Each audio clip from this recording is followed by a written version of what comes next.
Ladies and gentlemen, welcome to the 2311 Revenge Tour. But before we get to Tyler Reddick causing the end of the world, let's roll back the clock to the start of the race when I had hope, dreams, and a will to live. The Auto Trader 400 at Atlanta. If you think I'm going to call it Echo Park Speedway, you would be wrong. With qualifying canceled, Reddick leads the field to green and the bullshit begins. And what a difference from Daytona. Daytona and Atlanta are both drafting tracks, but Atlanta doesn't get the same type packs.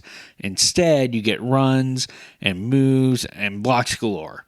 You know, we like to call that actually good racing. On lap 82, Ty Gibbs was a disgrace to the Gibbs name. He was on turn 3 when he tried to come down below Alex Bowman, only to find a wild Josh Berry in the way. And a Nepo Baby temper tantrum, Ty lit the infield grass on fire. On lap 103, Riley Herbst is once again a brain-dead moron, spinning out Austin Dillon, collecting Ricky Stenhouse Jr., BJ McLeod, and Todd Gilliland. This wins him the This Is Why No One Likes You, You Big Dumb Dipshit award for this week. What the fuck are you doing? But your teammates are leading the points 2 races in, and one of those has back-to-back wins. You, on the other hand, are out of the top 20, even with an 8th place finish at Daytona. That's not bad luck. That's a skill issue. On lap 125, Kyle Busch decides that 93 races since his last win isn't enough.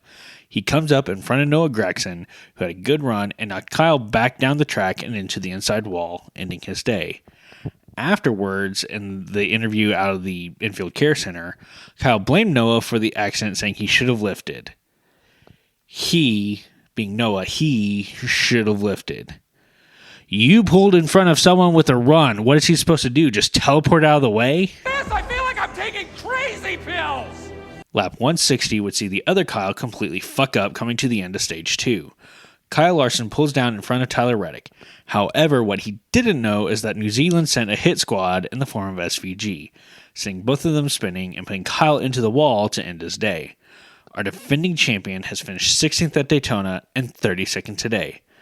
Not a great way to start your title defense. Lap 223, Denny Hamlin gets loose at the same time as Joey Logano comes up, spinning both of them in the middle of the track.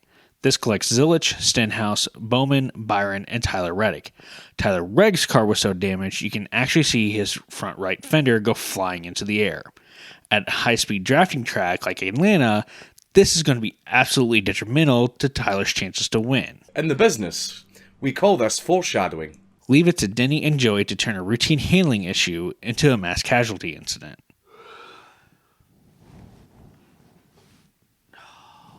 Oh, some moron crashed his car into a telephone pole outside our house. And now the power's off. Oh no. This is me having an existential crisis in the dark. Some drunk driving asshole decided to crash through the power pole right outside our house, and they cut our power. And since then, COTA's happened. So here's what we're going to do. We're going to wrap up Atlanta. We're going to do COTA. And like all good Americans, we're going to ignore IndyCar, but only for right now. Remember, kids, don't drink and drive. On lap 238, Joey Logano spins out on the front stretch after clipping Carson Hocevar. Fuck Joey Logano. On lap 257, William Byron gets loose coming out of turn 2, only to get absolutely swallowed by the pack after losing his momentum. He inevitably gets hit and basically destroys half the field. Spoiler alert, Byron finished 28th, Larson 32nd, and Bowman 23rd. Somehow, Chase Elliott was the only adult in the room and salvaged 11th. For the restart, Carson Hocevar is 3rd, behind Bubba Wallace and Christopher Bell.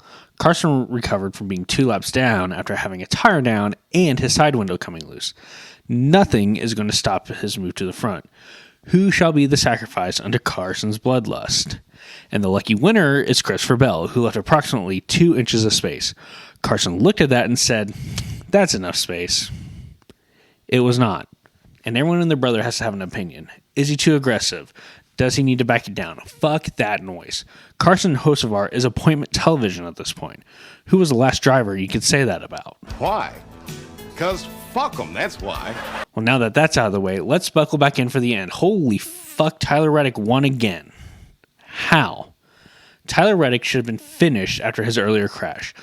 Look at it. To win with this much damage at a drafting track, the only reasonable explanation is Tyler has main character plot armor. How else do you explain it? I'm gonna have an aneurysm. Anyway, on to COTA before I tried to deconstruct physics. The Circuit of the Americas in Austin, Texas. NASCAR's first road course of the year. So naturally, SVG won, right? First off, it's time to bring back everyone's favorite, the Chase Briscoe depression meter. This week, Chase Briscoe was running half decent until his transaxle decided to explode. This puts Chase at 27th in the points and the depression meter at a solid live-laugh toaster bath. Speaking of RIP in peace, Alex Bowman may be in serious trouble. Alex started getting sick in the car, so towards the end he came into the garage to be replaced by Myatt Snyder, who is working as a pit spotter for Fox. I'm not questioning Alex's decision to get out of the car, but man, when you're already 32nd in points, the optics there are just brutal.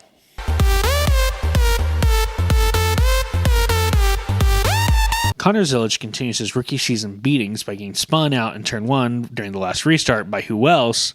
Daniel Suarez. Add in the fact that this also happened to him during the O'Reilly race the day before, you can start to see the joy drain from his eyes. So coming down to the wire, Tyler Reddick is leading SVG, but we all know how this will end. SVG is a road course god. It's over. It's done. And then the 8th seal of heaven was opened, and Tyler Reddick continued to burn NASCAR to the ground and salt the earth. Tyler Reddick is the first driver to win the opening 3 races in NASCAR ever. I would like to point out that he did not win a race last year, but this year he's apparently the second coming of Jeff Gordon.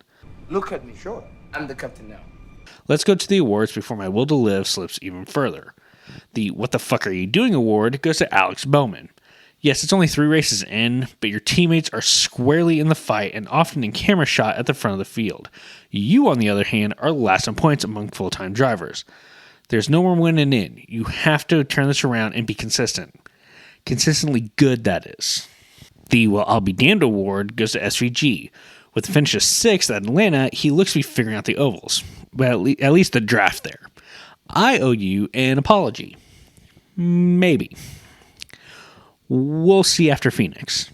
The Pleasant Surprise award goes to Spire and RFK. Both teams have all 3 of their drivers in the chase as of now, and again, we're 3 races in, but who cares? There's still plenty of racing to go, but holy hell, what is happening? The Apparently You're Fucked award goes to JGR.